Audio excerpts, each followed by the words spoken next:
Достар, үйде отырып 3-4 фотоны шығарсаңыздар болады. Ол үшін сіздерге қажетті тек 3-4 фотоның шаблоны.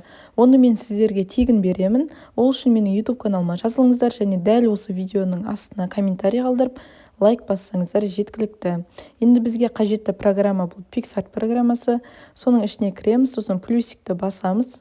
Сосын жаңа мен сіздерге беретін 3-4 фотоның шаблонын таңдайсыздар. Міне қазір реклама шығып кетті. Оны X деп басасыздар, сосын рисовать дегенді басасыздар астыңғы функциялардан. Сосын добавить фото деп 3-4 фотода шығару керек. Фотоңызды осылай размерін келтіріп қойып аласыздар. Міне размерін келтіріп алдық. Содан кейін екінші фотоға қайтадан добавить фото деп жаңа фотоны таңдап қойып аламыз.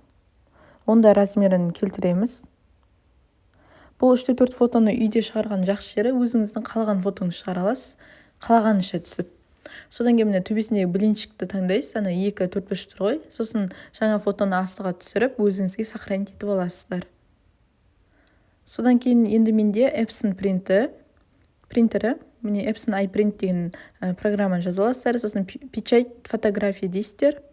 Жаңа 3-4 фотоны таңдап, қазір енді настройкасын көрсетемін, қалай шығару керек екенін. Настройкаға басасыздар, сосын размер бумагиді таңдайсыздар. Соның ішінде 10-15 деп тұрады. Соны басасыздар. Сосын астында тип носителі деген Epson Premium Glossy дегенсіздер. Өйткені сіздер глянцевый қағазға шығарасыздар. Міне барлығы осылай. Тек енді печать деп баса қоясыздар.